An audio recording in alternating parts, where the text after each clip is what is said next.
नमस्कार, न्यूज 18 देख रहे हैं आप और मैं हूं आपके साथ अमनदीप। यूपी में माफिया के खिलाफ जारी एक्शन के बारे में आज हम बात करेंगे। अब पुलिस ने पश्चिमी यूपी के डॉन बदन सिंह बद्दू को अपने रडार पर ले लिया है। जिस माफिया को 4 साल से पुलिस तलाश कर रही थी, जिसे एसटीएफ भी ढूंढ नहीं पाई, जो या खुलेआम सोशल मीडिया पर पोस्ट कर रहा था, फिर भी जिसकी लोकेशन तक पुलिस नहीं तलाश पाई है, अब वो बदन सिंह बद्दू 5 लाख का इनामी हो गया है और पुलिस ने अब बद्दू पर 5 लाख रुपए का इनाम घोषित कर दिया है।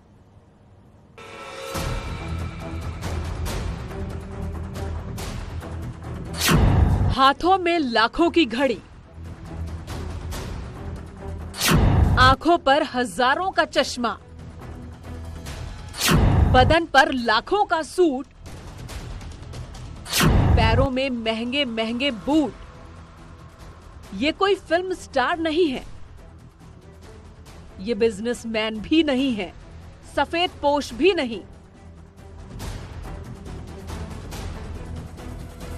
इसकी लेविश लाइफ देखकर धोखा मत खाइए, क्योंकि ये स्टार नहीं बल्कि विलन है, रियल लाइफ का विलन। पुलिस में वांटेड पश्चिमी यूपी का सबसे बड़ा डॉन, नाम है बदन सिंह बद्दू। पुलिस में वांटेड और 5 लाख का इनामी।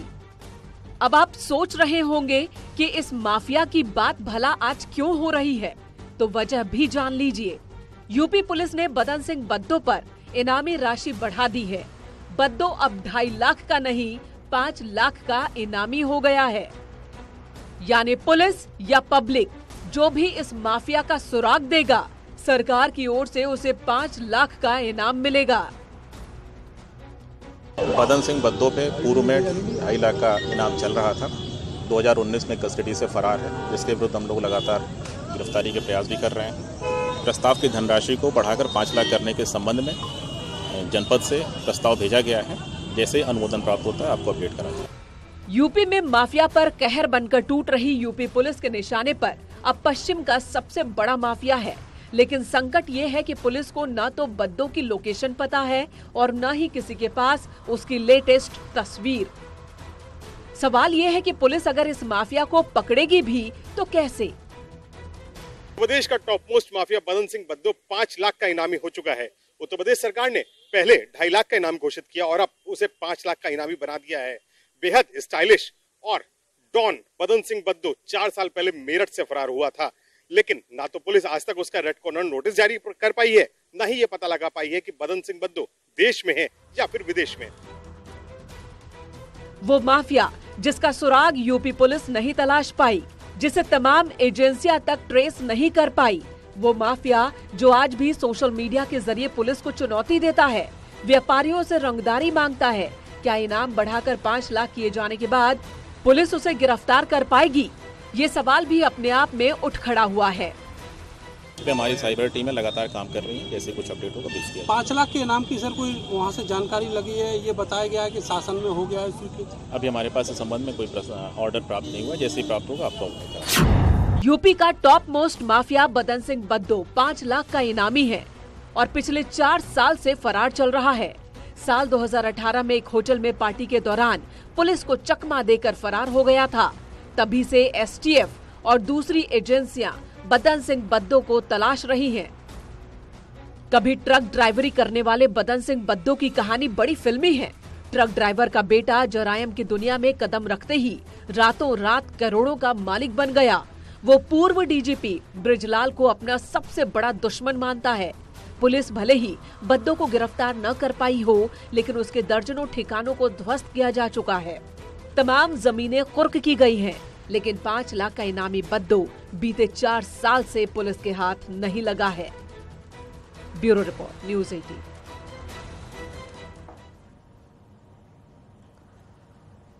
बदन सिंह बद्दू के पिता कभी ट्रक ड्राइवर हुआ करते थे, लेकिन बेटा बड़ा हुआ तो जरायम की दुनिया में एंट्री कर ली। फिर देखते ही देखते बदन सिंह बद्दू जरायम की दुनिया का बड़ा नाम बन गया। देखिए बदन सिंह बद्दू के डॉन बनने की पूरी कहानी।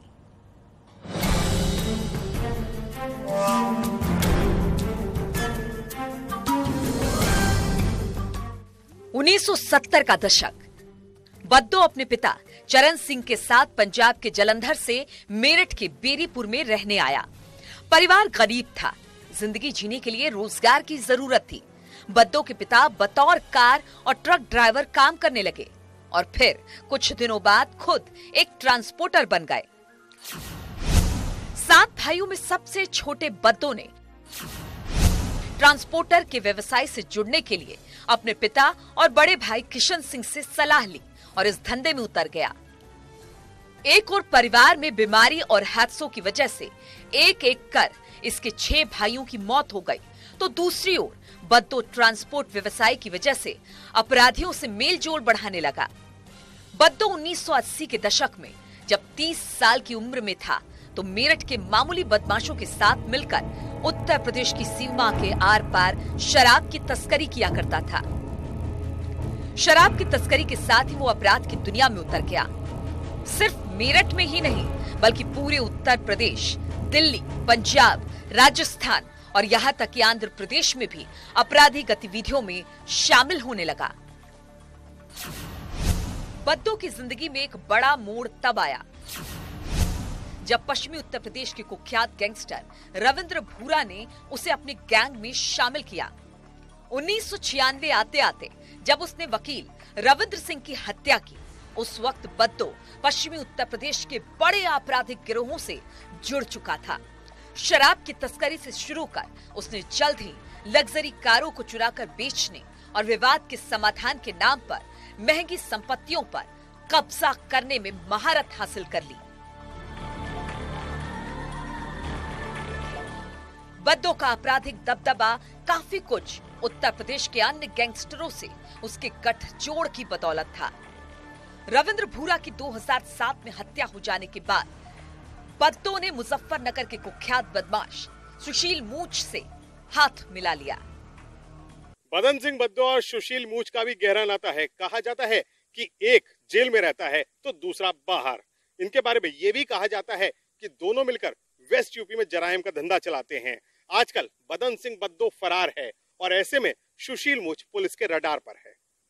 दोनों में इतना गहरा नाता है कि बद्दो फरारी के बावजूद भी सुशील मूछ के संपर्क में बताया जाता है और दोनों मिलकर वेस्ट यूपी में जराइम का धंधा चला। मुजफ्फरनगर के रहने वाले छोटे कद के सुशील मूछ का जराइम की दुनिया में बड़ा नाम है। सुशील मूछ के गिरोह में कई ऐसे शार्प शूटर हैं जिन्होंने पश्चिमी उत्तर प्रदेश में बड़ी वारदातों को अंजाम दिया है। सुपारी लेकर कत्ल करवाना सुशील मूछ का पेशा है। बद्दो बड़े व्यापारियों और नेताओं के नाम की सुपारी उठाता था और सुशील मूछ के शार्प शूटर